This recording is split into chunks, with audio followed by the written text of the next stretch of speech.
संक्षिप्त में ये जानने के बाद कि भूगोल क्या है और साथ ही भूगोल क्यों पढ़ना चाहिए, भूगोल में क्या समाहित है,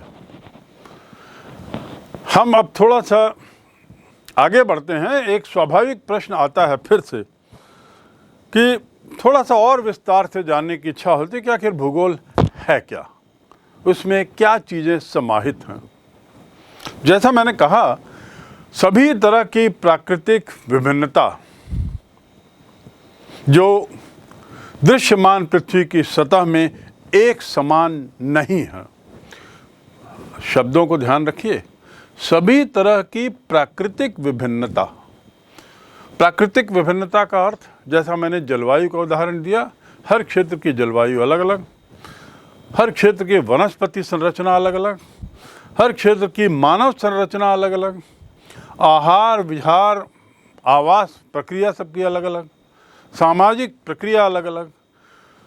इसका जो दृश्यमान पृथ्वी में दिखाई देता है वो एक तो है नहीं, विभिन्नता है। दिखती हुई चीज़ों में विभिन्नताएं हैं, जो हमें नेकेड आंखों से जो दिखाई दे रहा है वह सब भिन्न भिन्न है। हम इनके दो तरह के स्वरूप मान सकते हैं, दो तरह के स्वरूप, एक रूपता तो है नहीं, तो दो तरह के हम स्वरूप की बात करें। मूल रूप से एक तो पहला है भौतिक स्वरूप और दूसरा है सामाजिक एवं सांस्कृतिक स्वरूप, जिसका जिक्र पहले हमने बहुत संक्षिप्त में किया आपको। भौतिक स्वरूप क्या है? Physical structure, physical appearance, physical structure, physical appearance, भौतिक स्वरूप। और हमारा जो विषय भी है वह है भौतिक भूगोल के मूल सिद्धांत। तो ये भौतिक क्या है? भौतिक यानी फिजिकल, जो दिखाई देता है सामने, जो दृश्यमान है। प्राकृतिक क्षेत्र की बात कर रहे हैं, प्राकृतिक मुद्दों की बात कर रहे हैं, उसमें जो दिखाई देता है उसे हम कहते हैं भौतिक स्वरूप। भौतिक स्वरूप आप समझ जाएंगे। भौतिक स्वरूप अर्थात जो चीज़ें दिखाई देती हैं, नदी, नाले, पर्वत, झाड़ियाँ, वनस्पति, पशु पक्षी, जानवर, जल, और उसके साथ ही अन्य बहुत, झीलें, पहाड़, पठार, मैदान, अनड्यूलेटेड लैंड, असमतल जमीनें आदि आदि, जंगल, ये सब भौतिक में आता है क्योंकि ये हमें दिखाई दे रहा है, दृश्यमान है और प्रकृति का बनाया हुआ है, प्राकृतिक है। ये हो गई भौतिक। दूसरा है सामाजिक संरचना, सामाजिक स्वरूप, सामाजिक व सांस्कृतिक स्वरूप, सोशल एंड कल्चरल फील्ड। इसमें क्या आता है? वे परिवर्तन जो मानव ने किए हैं, इसके अंतर्गत हम उन परिवर्तनों के परिणाम और उनके कारकों को समझेंगे जो मानव निर्मित हैं। उदाहरण के लिए, मानव ने गांव बनाया, शहर बनाए, नहरें बनाई, सड़कें बनाई, रेल मार्ग बनाए। उसके अलावा भी उसने बाजार बनाए, व्यापारिक केंद्र बनाए, बंदरगाह बनाए। तो ऐसे प्राकृतिक संसाधनों से मानव निर्मित जो चीज़ें हैं उनका अध्ययन हम सामाजिक और सांस्कृतिक स्वरूप में भूगोल के करेंगे और करते हैं। भौतिक और सांस्कृतिक, इन दोनों के बीच एक परस्पर संबंध है। आपको याद होगा, मैंने पूर्व में कहा कि आदि मानव का विकास होते होते आदि मानव आज जहां पहुंचा है, दूसरी ओर प्रकृति पूर्व में जहां थी और आज जहां है, इसका जो संबंध है, इसका जो बैलेंस है, इसका जो संबंध है, मानव का विकास बनाम प्रकृति, ये संबंधों का, पारस्परिक संबंधों का, अंतर्विहीन संबंधों का और इनका अध्ययन हम इस भूगोल विषय में करते हैं। इसका संकेत, इसका एक हमको एक स्वरूप मिल जाता है। इसलिए भूगोल क्या है, इस प्रश्न का उत्तर अब आप समझ गए होंगे। सरल है। साधारण शब्दों में यह पृथ्वी के धरातल की व्याख्या है, धरातल की व्याख्या और वर्णन करने वाला विषय है। इसकी व्याख्या और साथ में इसका वर्णन, किसका? धरातल का। ये सबसे सरल परिभाषा हो सकती है भूगोल की। लेकिन समय के साथ साथ भूगोल का विकास होता गया विषय के रूप में भी, और मूल बात धरातल ही रही, लेकिन परिभाषाओं में कुछ सुधार हुए और अन्य भूगोलवेत्ताओं ने कुछ अन्य परिभाषाओं से अब भूगोल को पहचानने की कोशिश की। उदाहरण के लिए अमेरिकन भूगोलवेत्ता हार्ट वॉन, ये अमेरिका के थे। इन्होंने, हार्टशॉन ने सबसे पहले 1939 में एक पुस्तक लिखी, 1939 में एक पुस्तक लिखी जिसका नाम था नेचर इन ज्योग्राफी। ज्योग्राफी यानी भूगोल और नेचर यानी प्रकृति। ज्योग्राफी में प्रकृति, यदि इसका अनुवाद हम करें तो ये होगा। उसके बाद उन्होंने ही, हार्टशॉन ने ही स्वयं 1959 में दूसरी पुस्तक लिखी, 1959 में, 1959 में। इसमें उन्होंने लिखा perspective on nature of geography. पहली पुस्तक थी नेचर इन ज्योग्राफी और दूसरी पुस्तक थी perspective on nature of geography. Perspective माने अलग अलग तरीके से ज्योग्राफी को समझने का प्रयास। तो इसमें उन्होंने भूगोल को परिभाषित किया और लिखा कि भूतल के विविधता रूपी लक्षणों का, धरातल के विविधता रूपी जो विविधता है उसके लक्षणों का शुद्ध, व्यवस्थित और तर्कपूर्ण अध्ययन, इसको व्याख्या करना भूगोल का लक्ष्य। मैं पुनः दोहरा दूं कि उनके अनुसार, हार्टशॉन के अनुसार, भूतल के विविधता रूपी लक्षणों का शुद्ध, व्यवस्थित और तर्कपूर्ण विवरण एवं व्याख्या करना ही भूगोल का उद्देश्य है, भूगोल का लक्ष्य। ये परिवर्तन क्यों होते हैं, परिवर्तनों के कारण और उसके परिणाम, फिर उन परिणामों के कारण और फिर उसके आगे परिणाम, आदि आदि, यही उनके अनुसार भूगोल का मुख्य लक्ष्य। सर्वप्रथम भूगोल शब्द का प्रयोग पहली बार एरेटोस्थनीज नामक एक ग्रीक विद्वान ने किया था, जिसका काल 276 से लेकर 194 ईस्वी पूर्व का है। एरेटोस्थनीज 276 से 194 ईस्वी पूर्व। भूगोल अर्थात ज्योग्राफी, ये जो शब्द है ग्रीक शब्द है, ग्रीक भाषा का शब्द है और दो शब्दों के मेल से बना है, जियो और ग्राफोस। जियो का अर्थ है पृथ्वी।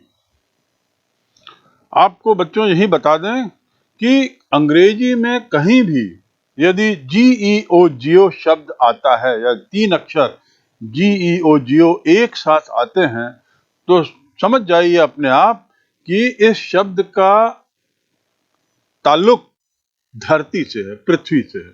जैसे जियोग्राफी, जियोलॉजी, जियोमेट्री, जियोफिजिक्स आदि आदि।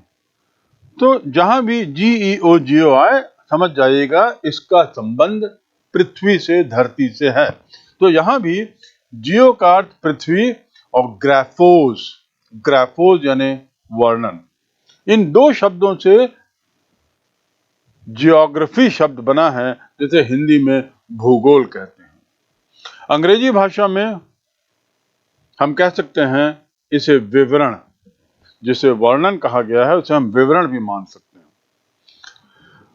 दोनों को साथ रखने पर इसका एक जो अर्थ है, जियो और ग्राफोस, इन दोनों को आप साथ रखें तो इसका अर्थ होता है पृथ्वी का वर्णन। इसलिए सामान्य भाषा में भूगोल वह विज्ञान है। ख्याल रखेंगे, भूगोल एक विज्ञान है, ऐसा विज्ञान जो पृथ्वी के धरातल का अध्ययन करता है, उसका वर्णन करता है। धरातल, पृथ्वी के धरातल से इसका मुख्य संबंध है।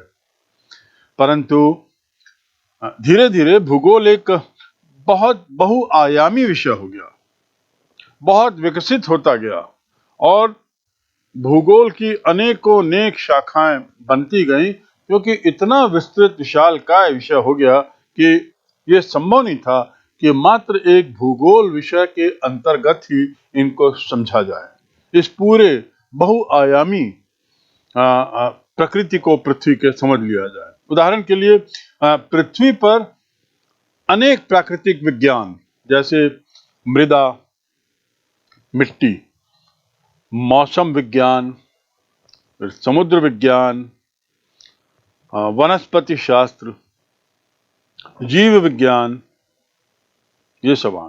साथ ही सामाजिक विज्ञान की यदि बात करें, अभी जो मैंने बताया वो तो प्राकृतिक विज्ञान।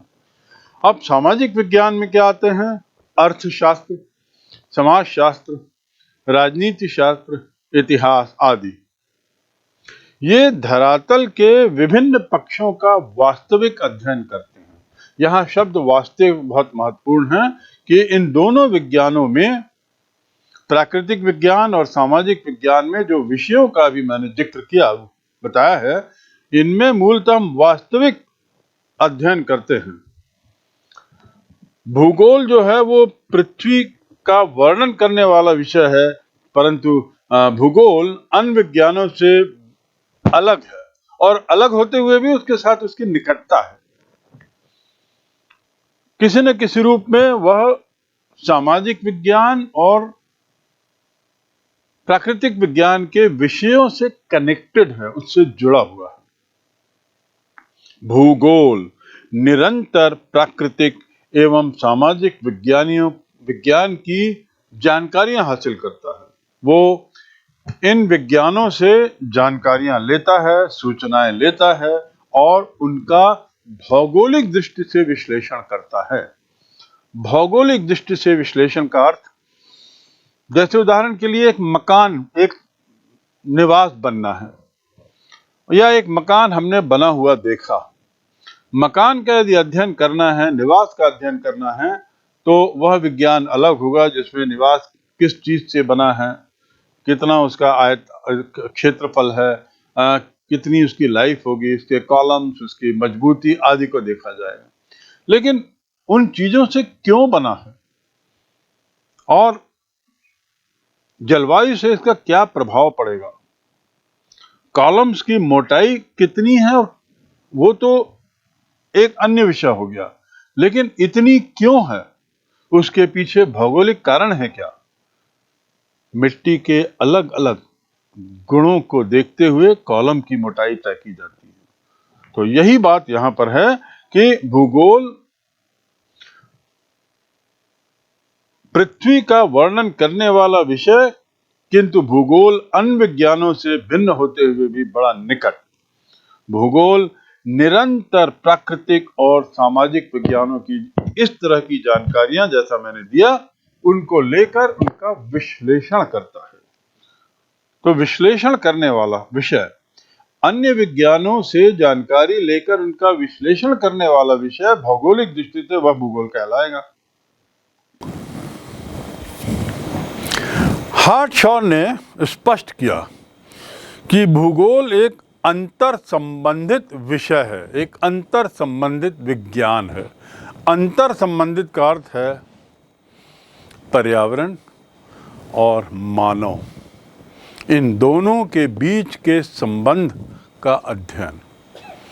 मानव का विकास, उसका परिणाम पर्यावरण पर क्या पड़ रहा है, पर्यावरण में होने वाले परिवर्तन, उसका प्रभाव मानव पे क्या पड़ रहा है और किस दृष्टि से ये दोनों एक दूसरे को प्रभावित कर रहे हैं और आगे इसकी क्या संभावनाएं हैं, यही भूगोल का अध्ययन है, भूगोल का संबंध है। इसका वैज्ञानिक अध्ययन जरूरी है। ब्रिटिश भूगोलवेत्ताओं ने, जो इंग्लैंड के हैं, उन्होंने एक दूसरी परिभाषा दी थोड़ी कि भूगोल पृथ्वी के धरातल का अर्थ है, यानी भूगोल का सारा संबंध धरातल से लेना देना है। यह बात इन्होंने भी कही और इसमें विभिन्न क्षेत्रों के अंतर और संबंधों का अध्ययन, हर क्षेत्र अलग अलग क्यों हैं और इनमें एक क्या संबंध है, इसका अध्ययन ही भूगोल है, ऐसा ब्रिटिश भूगोलवेत्ताओं का कहना था। 17वीं सदी में वॉरेनियस नाम के भूगोलवेत्ता ने 1622-1650 के काल में एक और परिभाषा दी। 1622 की बात कर रहा हूँ। वॉरेनियस की परिभाषा थी कि पृथ्वी की सतह को केंद्र माने, यानी जितनी भी परिभाषाएं अभी तक हमने पढ़ी हैं, सुना है, उसमें धरातल से इसका ताल्लुक है और वॉरेनियस तो कहते हैं कि वह तो केंद्र बिंदु है, इस विषय के अध्ययन का केंद्र बिंदु है, उसे केंद्र मानकर समझने समझाने वाली विद्या, धरातल को केंद्र मानकर समझने समझाने वाली विद्या और उसके साथ उसके अंतर्गत जलवायु, जल, मरुभूमि, धरातलीय लक्षण और खनिज, पशु, मानव जैसे तत्वों का निरीक्षण और वर्णन। अर्थात ये बहुत ही अच्छी ये परिभाषा आपको और स्पष्ट करेगी भूगोल के अध्ययन क्षेत्र को, धरती को केंद्र मानते हुए उसके धरातल को। मानो यदि धरातल मरुभूमि है तो मरुभूमि होने से के कारण क्या थे, इसका अध्ययन, और इन कारणों को जानने के बाद इनका जलवायु पर क्या असर हुआ, मानव पर क्या असर हुआ, नदी नालों पर क्या असर हुआ, सतह पर क्या अंतर पड़ा और उसके साथ ही वनस्पति आदि में क्या अंतर पड़ा, साथ ही धरातल स्वयं में क्या अंतर पड़ा, ये इसका अध्ययन किया जाता। अब इन सब परिवर्तनों के बाद निश्चित रूप से मरुभूमि में नगर, शहर, पानी, औद्योगिक विकास, वैज्ञानिक विकास, व्यापारिक वृद्धि, ये सब भी बहुत प्रभावित होते हैं, क्योंकि वो मरुभूमि हैं तो इनमें से कई चीज़ें वहाँ नहीं होंगी। नगर विकास जो होगा वो थोड़े दूसरे तरीके का होगा। पानी की कमी कितनी है, पानी कितना है, ये भी उसका हिस्सा है। तो कुल मिलाकर कहा जा सकता है कि वॉरेनियस की जो परिभाषा थी कि पृथ्वी की सतह को केंद्र मान, उसे समझने समझाने वाली विद्या, जिसके अंतर्गत जलवायु, जल, मरुभूमि, धरातली लक्षण, खनिज, पशु, मानव, इन सब की विभिन्नताओं का निरीक्षण करना, समानताओं का अध्ययन करना और निष्कर्ष निकालना, यह भूगोल का दायरा है। हजारों साल बल्कि लाखों वर्षों के परिवर्तनों से स्पष्ट है कि भूगोल प्रकृति व मानव को समग्र इकाई के रूप में देखता। भूगोल जो है वो मानव और प्रकृति को एक यूनिट के रूप में देखता, एक इकाई के रूप में देखता है। उसी की जो अंतःक्रिया है, इस इकाई के अंतर्गत मनुष्य और प्रकृति के बीच का जो क्रियात्मक गतिविधियां हैं, उसी को हम भूगोल में समाहित करते हैं और भूगोल में हम उसी का अध्ययन करते हैं। बारंबार इस बात को बताया जा रहा है, समझाने की कोशिश है कि भूगोल प्रकृति और मानव के बीच की रस्साकशी का अध्ययन है। यदि एक शब्द में कहा जाए, कभी मानव ने खींचा अपने को और प्रकृति नीचे हुई, प्रकृति को नियंत्रित किया, कभी प्रकृति ने हावी होकर प्रतिरोध किया, मानव गिरा। ये जो उतार चढ़ाव है, जिसके वर्तमान में हम बहुत उदाहरण देख रहे हैं, जहाँ प्रकृति ने अनेकों अवसरों पर बड़ा रौद्र रूप धारण किया है और अपनी खीज, कहना चाहिए, एक तरीके से जताई है मानव द्वारा प्रकृति को नियंत्रित करने के प्रयास के खिलाफ। मानव प्रकृति और प्रकृति मानव को प्रभावित करें। मानव प्रकृति को प्रभावित कर रही है और प्रकृति जो है वो मानव को प्रभावित कर रहा है। तो इस प्रकार हम देखते हैं कि मानव और प्रकृति दोनों भूगोल के एक अभिन्न अंग हैं।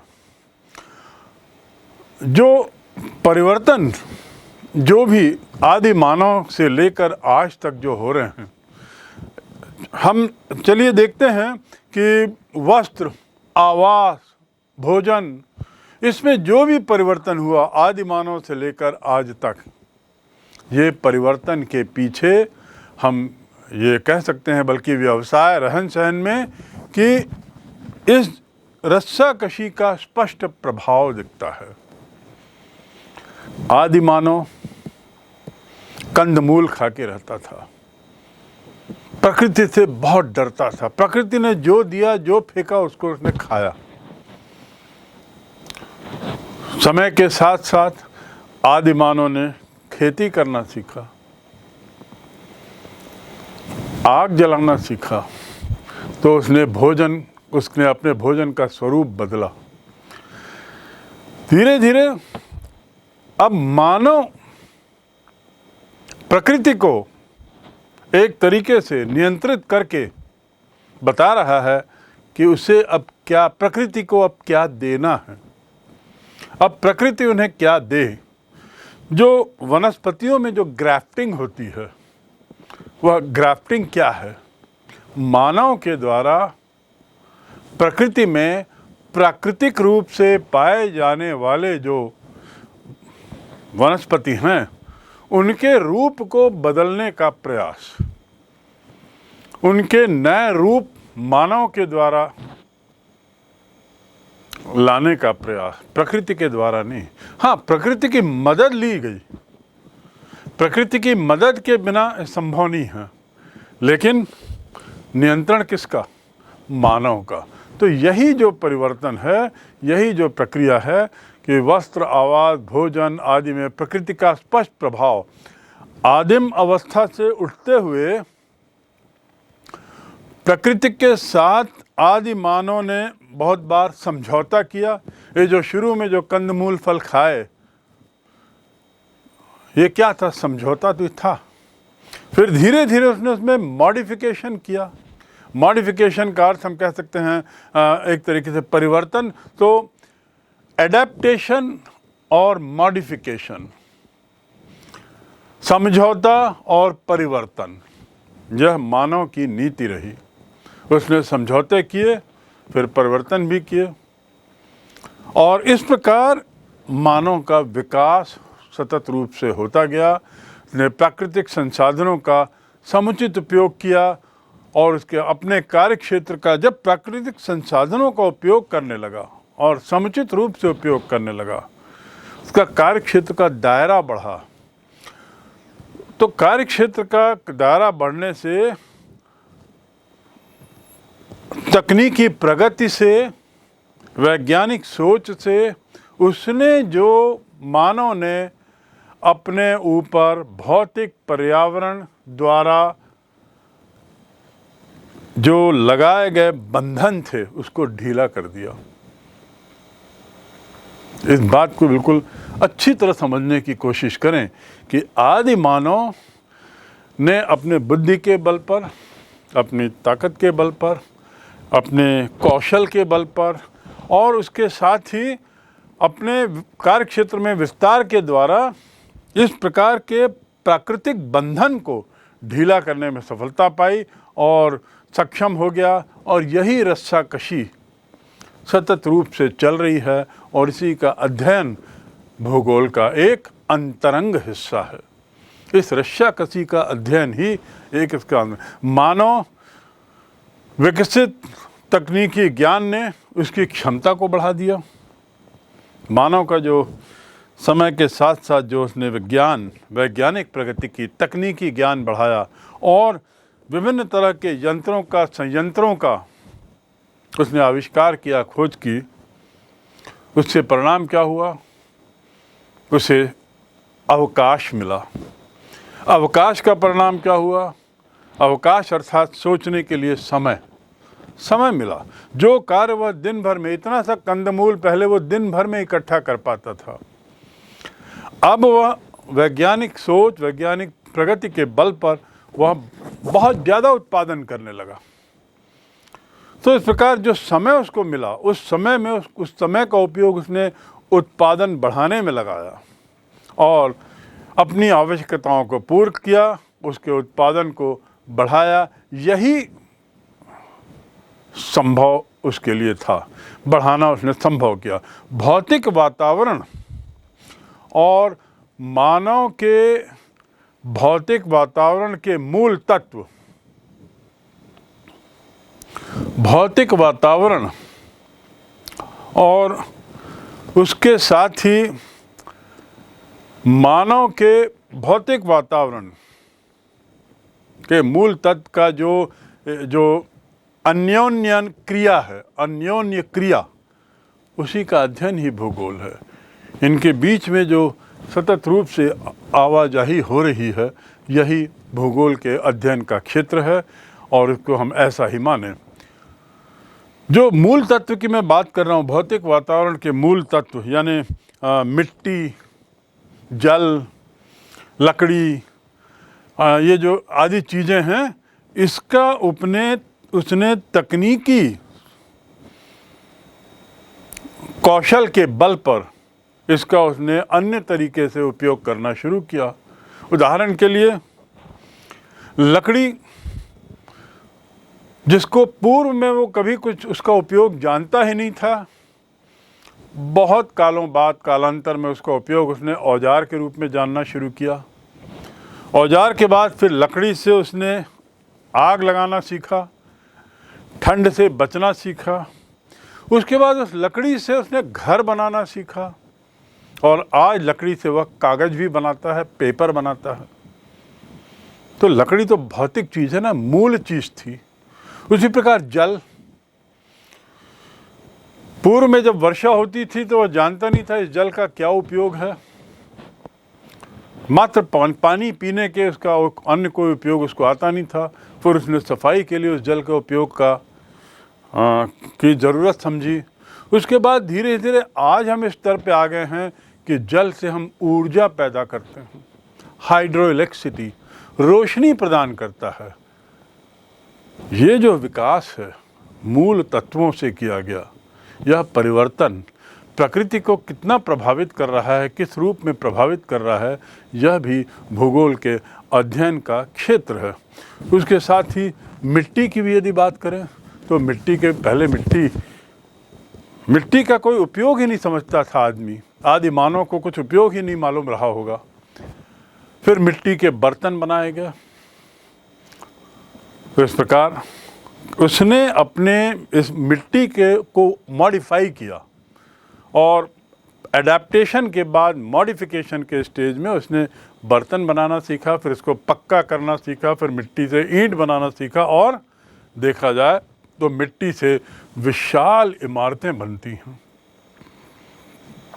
ये जो मूल, जो इस तरह मानव ने अपनी सृजनात्मक क्षमता को स्वतंत्र होकर प्रकृति के अंदर नित नई संभावनाओं को जो निकाला है, ये इसीलिए संभव हुआ है क्योंकि हम भूगोल की तरह गहन अध्ययन करते हैं।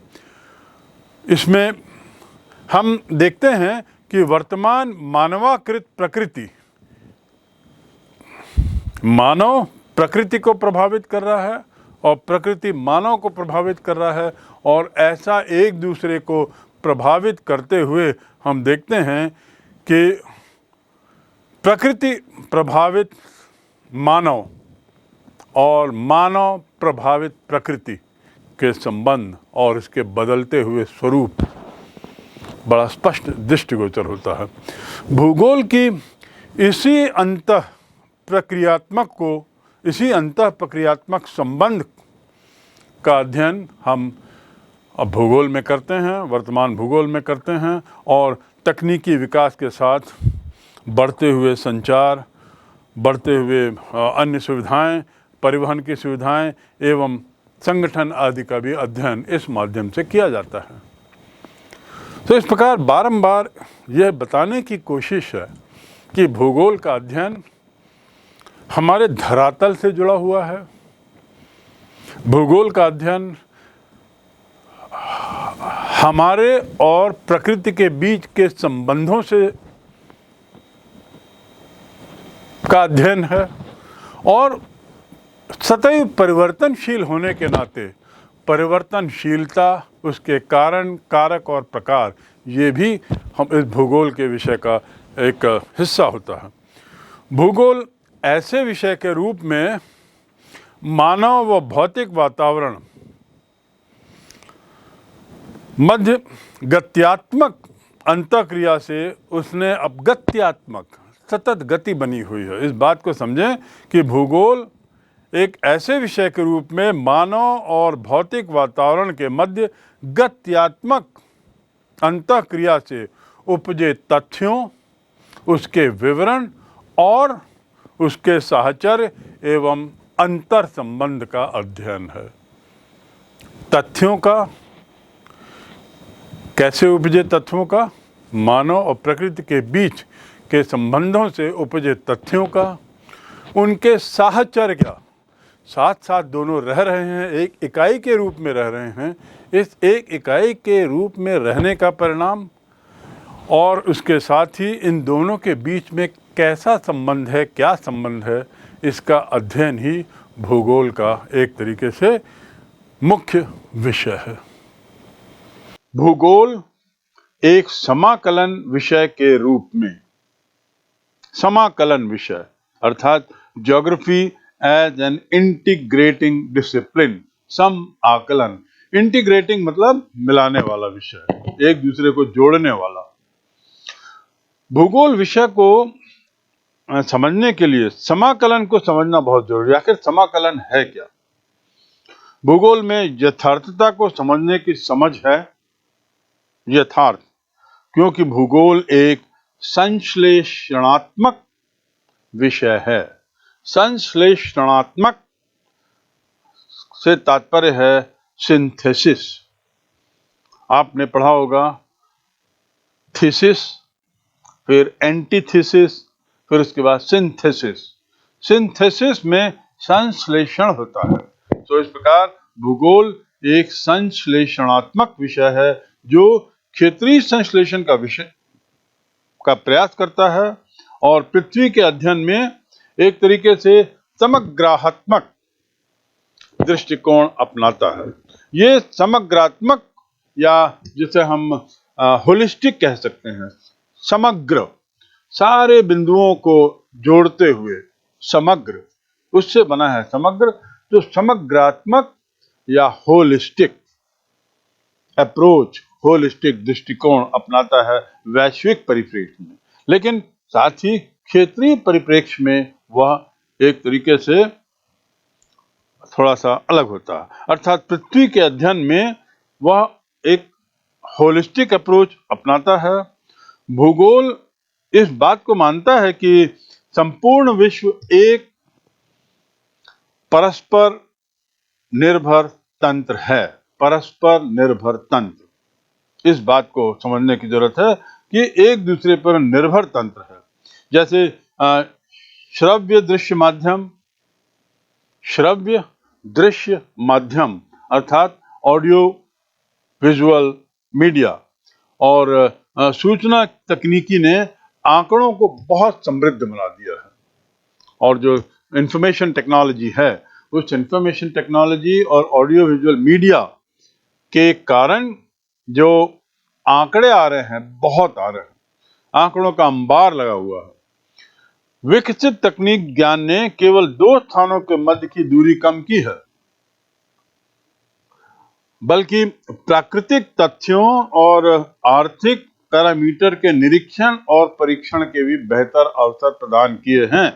ये बहुत समझने की बात है कि ये जो तकनीक आई है, ऑडियो विजुअल मीडिया और इंफॉर्मेशन टेक्नोलॉजी, इसमें दो मत नहीं कि निरीक्षण और परीक्षण के बेहतर अवसर आए हैं साथ, लेकिन उसके साथ ही साथ दूरियां भी कम किया है।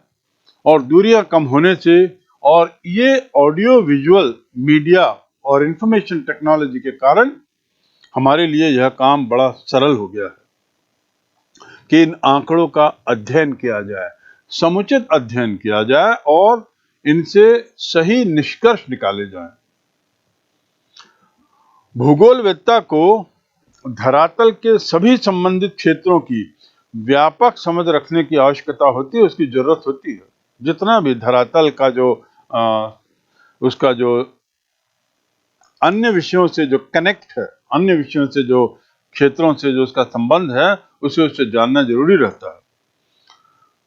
भूगोल का विभिन्न सामाजिक, प्राकृतिक एवं जैविक विज्ञानों से क्या संबंध है, यह हमें अच्छी तरह समझना होगा, क्योंकि सामाजिक विज्ञान का, जैसा मैंने पूर्व में जिक्र किया, जिसमें इतिहास, भूगोल या राजनीति शास्त्र, मानव विकास शास्त्र आदि आदि ऐसे विषय जुड़े हुए हैं। और जहां विज्ञान की बात करें, प्राकृतिक विज्ञान की, वनस्पति शास्त्र आदि, तो इनके साथ जो इसके संबंध है उसको समझने की हमको विशेष कोशिश करनी चाहिए, जिसका प्रयास हमने किया है, जो आप चित्र देख रहे हैं उस पर है। इस चित्र के अध्ययन से हम भूगोल का अन्य विषयों से संबंध कैसे है, यह आप समझ रहे हो। आप समझ सकते हैं कि कैसे भूगोल इन सब विषयों से जुड़ा हुआ है। ये स्पष्ट समझ जाओ कि भूगोल ऐसा एकमात्र विषय है जो यथार्थ को समग्रता, होलिस्टिक में समाकलित करने की क्षमता करता है। ये एक इसकी बहुत बड़ी खूबी है कि जो यथार्थ है, इसको हर एक के साथ जोड़ते हुए समग्रता में समाकलित कर देता है, समग्रता में को जोड़ता है और प्राकृतिक या सामाजिक सभी विषयों अथवा विज्ञानों का एक मूल उद्देश्य है। भूगोल ही एक ऐसा विषय है जो यथार्थता से जुड़े तथ्यों के तात्पर्य की ओर इशारा करता है। जहां तक ये प्राकृतिक या सामाजिक विषयों की बात है, इनका मूल उद्देश्य यथार्थता का को ज्ञात करना, यथार्थता को बताना, पता करना। जो यथार्थ है वह कुछ छिपा न रह जाए, प्रयास करना कि पूरा यथार्थ अपने पूर्ण रूप में हमारे सामने आ जाए। लेकिन भूगोल उससे एक कदम आगे है, इस दृष्टि से कि वो यथार्थता से जो जुड़े तथ्य हैं, इसके तात्पर्य की ओर इशारा करता है, इसके तात्पर्य को हमको बोधगम्य कराता है, इसके तात्पर्य को बताता है कि आखिर क्यों है ऐसा। जो कुछ है, जो कुछ यथार्थ है, वह ऐसा क्यों है, उसमें भूगोल का अध्ययन अहम हो जाता है। आज जो दुनिया है वो एक तरीके से बड़ी छोटी हो चली है, संचार माध्यमों के कारण भी मूल रूप से, और भौगोलिक दृष्टि से छोटी नहीं हुई है। उसका पृथ्वी का साइज और आकार अभी भी वही जो लाखों साल पूर्व था। छोटी इस दृष्टि से हुई है कि संचार माध्यम के कारण अब हम एक दूसरे से बहुत निकट हैं, चाहे वो त्वरित गति के परिवहन साधनों के कारण, चाहे वह त्वरित कम्युनिकेशन सिस्टम के कारण, जिसमें मोबाइल और इंटरनेट आदि हैं, तो एक विश्व जो है आज का, वो एक तरीके से ग्लोबल विलेज बन गया, एक छोटा विलेज बन गया है। विभिन्न स्थानों और विषय के मध्य जो समाकलन किया गया है, जो इंटीग्रेशन किया गया है, ये उसी का परिणाम है। तो इसलिए हम कह सकते हैं कि भूगोल तथ्यों का, वास्तविकता के तथ्यों का, यथार्थता का और यथार्थता के में निहित जो अर्थ हैं उनको बताने का कार्य करता है। भौतिक भूगोल और प्राकृतिक विज्ञान। प्रारंभ में ही मैंने आपको बताया कि हम भौतिक भूगोल के तहत, भौतिक भूगोल के मूल सिद्धांत के तहत हम ये अध्याय पढ़ रहे हैं कि भूगोल एक विषय के रूप में। अब हम भौतिक भूगोल को प्राकृतिक विज्ञान से उसका संबंध देखें। अभी हमने देखा कि भूगोल क्या है, भूगोल क्यों पढ़ते हैं, भूगोल की उपादेयता क्या है, और साथ ही हमने ये भी जाना कि प्रकृति और मानव के बीच कैसा संबंध है और इन संबंधों के मायने क्या हैं। अब हम बढ़ते हैं भौतिक भूगोल और प्राकृतिक विज्ञान, यानी physical geography and natural science. What is the meaning of physical geography and natural science? पूरी पृथ्वी जो होती है, जो पूरी जो आप पृथ्वी देख रहे हैं ग्लोब में, ये भूगोल का अध्ययन क्षेत्र है। पृथ्वी में वह हिस्सा भी है जो समुद्र के रूप में है, क्योंकि समुद्र के नीचे भी तो पृथ्वी है। तो ये जो पूरी पृथ्वी है ये उसका अध्ययन क्षेत्र है, किंतु अध्ययन इतना विशाल हो गया है, पूरी पृथ्वी की विविधता इतनी है, और इन विविधताओं के कारणों को समझना और उनके क्षेत्रीय स्थानिक कारणों से जोड़ना इतना विशाल हो चुका है कि अब इसके भी बहुत सी विशालता के कारण कई शाखाओं में से विभक्त कर दिया, कई शाखाओं में बांट दिया भूगोल को भी। सामाजिक कक्षा 5वीं तक भूगोल के एक आध अध्याय हमने पढ़े थे, आपने पढ़े होंगे। उसके बाद माध्यमिक शिक्षा आते आते भूगोल को सामाजिक विज्ञान के तहत अध्ययन किया हमने। 11वीं में हम भूगोल को एक अलग विषय के रूप में पढ़ रहे हैं और आगे के बारे में आपको संभावनाएं बता रहे हैं कि कैसे भूगोल इतना विशाल हो चुका है कि वह स्वयं कई विषयों में विभक्त हो चुका है। जैसे उदाहरण के लिए पृथ्वी की विशालता की यदि बात करें तो पृथ्वी के 3 भाग हैं, जलखंड, थलखंड, जलमंडल, थलमंडल और वायुमंडल। इसमें जलमंडल और थलमंडल तो दृश्यमान हैं, दिखाई देते हैं, दृष्टिगोचर हैं, यू कैन सी इट। वायुमंडल जो पृथ्वी के चारों ओर है यह अदृश्य है, दिखाई नहीं देता। हाँ, हम इतना जानते हैं कि वायुमंडल कहाँ तक है, तो अभी वैज्ञानिक प्रगति के बाद, लेकिन अन्यथा यदि देखा जाए तो दृश्यमान है जल और थलमंडल। लेकिन मानव जो है वह इन तीनों मंडलों के या तीनों मंडलों पर निर्भर है, उन पर आश्रित है। परंपरागत जो विषय है, भूविज्ञान एक विषय, दूसरा मौसम विज्ञान, तीसरा जल विज्ञान, उसके बाद मृदा विज्ञान, मृदा भूगोल जिसे हम कह सकते हैं, मृदा यानी मिट्टी, जो कि भौतिक भूगोल की शाखाएं हैं। बाद में ये जो विज्ञान हैं ये बाद में किस रूप में बदले देखिए भूगोल के तहत। भू आकृति विज्ञान, जलवायु विज्ञान, समुद्र विज्ञान,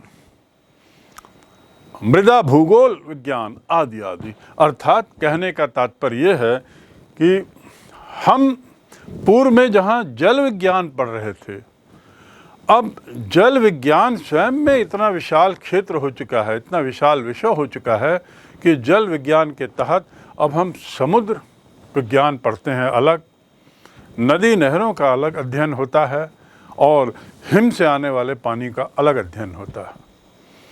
उसी प्रकार भू आकृति, पहले जो विषय था वह केवल भौतिक भूगोल था और अब वो बदलकर, अब वो बढ़कर भू आकृति विज्ञान हो गया है, जलवायु विज्ञान हो गया है।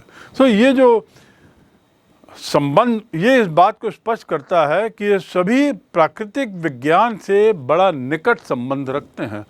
प्राकृतिक विज्ञान यानी भौतिक विषय, जल, मृदा आदि, और उनसे जुड़े हुए जो विषय अन्य निकले वे भूगोल का हिस्सा हैं और उससे इनका बड़ा निकट का संबंध है, क्योंकि भौतिक भूगोल से प्राप्त सभी सूचनाएं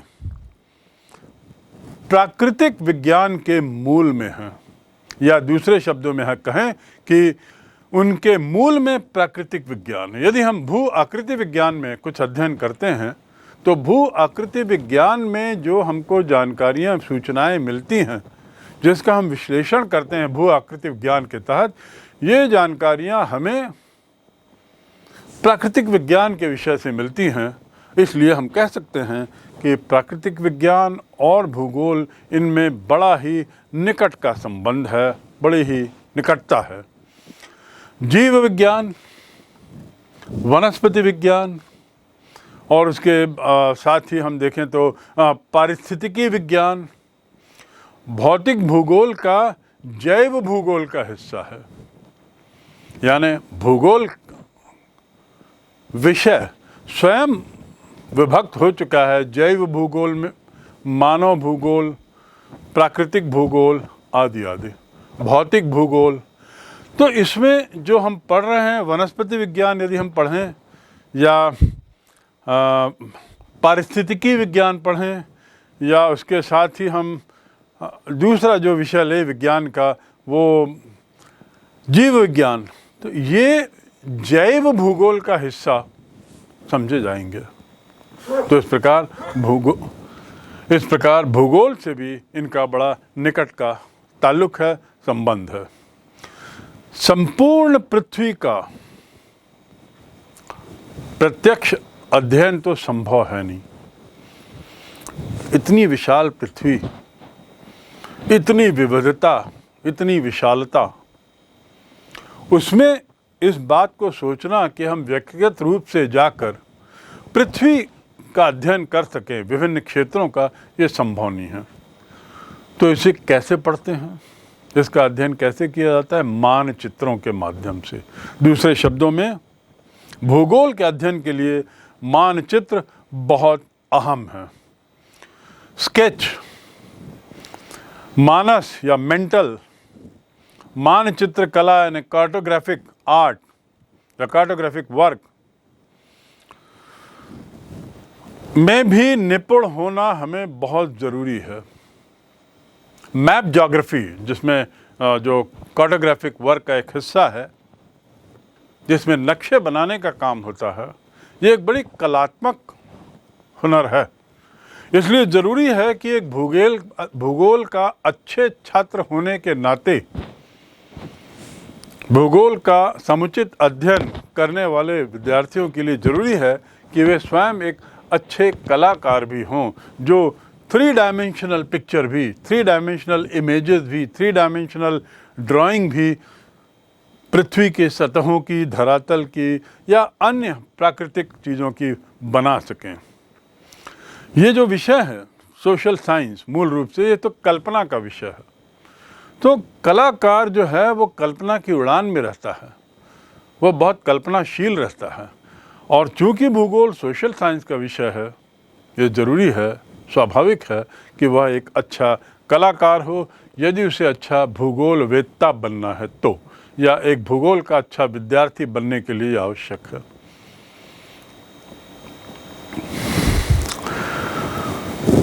भूगोल और प्राकृतिक विज्ञान के बाद अगला जो बिंदु है वह भूगोल और सामाजिक विज्ञान।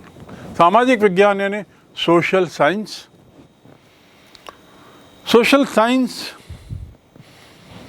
को हम कह सकते हैं सामाजिक विज्ञान में जैसे अर्थशास्त्र, राजनीति शास्त्र, दर्शन शास्त्र और कला आदि आदि ये सब विषय उसमें आते हैं सामाजिक विज्ञान में।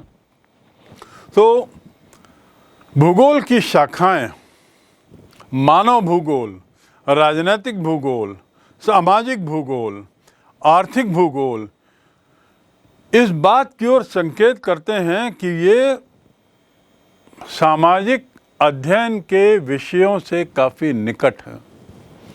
जैसा मैंने बताया अभी आपको कि सामाजिक विज्ञान के विषय अर्थशास्त्र, कला, दर्शन, इतिहास, भूगोल और इतिहास, भूगोल, राजनीति विज्ञान आदि आदि हैं। इन्हीं से उपजे हुए विषय हैं अन्य। और इन अन्य विषयों की यदि हम बात करें तो जैसे सामाजिक भूगोल, मानव भूगोल और उसके साथ ही राजनीतिक भूगोल, आर्थिक भूगोल, तो इनके बीच में भी बड़ा प्रगाढ़ संबंध है। और जिस प्रकार भौतिक भूगोल और प्राकृतिक विज्ञान में भौतिक भूगोल की मूल जानकारियाँ एक तरीके से हमें प्राकृतिक विज्ञान के विषयों से मिलती हैं, ये जानकारियाँ प्राकृतिक विज्ञान के मूल में हैं, उसी तरह सामाजिक विज्ञान और भूगोल का भी परस्पर संबंध है, बड़ा घनिष्ठ संबंध है। इतिहास बताता है कि पृथ्वी पर जो भी घटना हुई है, कहीं भी जो भी घटना घटित हुई, उसके पीछे स्थानिक विशेषताएं जुड़ी रही हैं। क्षेत्रीय विशेषताएं, उस स्थान की विशेषताएं, भौगोलिक विशेषता, धरातलीय विशेषता, इसका निश्चित रूप से संबंध रहा है। जलवायु की विशेषता आदि आदि। तो किसी भी घटना के पीछे इतिहास में ये स्पष्ट है कि स्थानिक विशेषताओं ने एक अहम रोल खेला है, अहम भूमिका अदा की है। और इसलिए इन सबसे विशेषता, तो जिस तरह राजनीतिक भूगोल एक इकाई के रूप में राज्य और उसकी जनसंख्या के राजनीतिक व्यवहार का अध्ययन है, राजनीतिक भूगोल जिस तरह राज्य और वहाँ रहने वाली जनसंख्या के राजनीतिक व्यवहार का भूगोल है, जिस तरह एक हम कह सकते हैं जनसांख्यिकी भूगोल, वह जनसंख्या और वहाँ के लोगों के लिंग के अनुपात आदि के अध्ययन का विषय है, उसी प्रकार मानव भूगोल मानव के क्रमिक विकास के अध्ययन का विषय है। क्रमिक विकास का अध्ययन मानव भूगोल और मानव शास्त्र, इसमें बड़ा गूढ़ निकटता का संबंध हम देख सकते हैं। पृथ्वी की विभिन्न आबादी के स्थानों के लिए जैसे हम जनांकिकी भूगोल का अध्ययन करते हैं, ऐसे ही मानव भूगोल और मानव विज्ञान, इसमें भी घनिष्ठ संबंध हैं।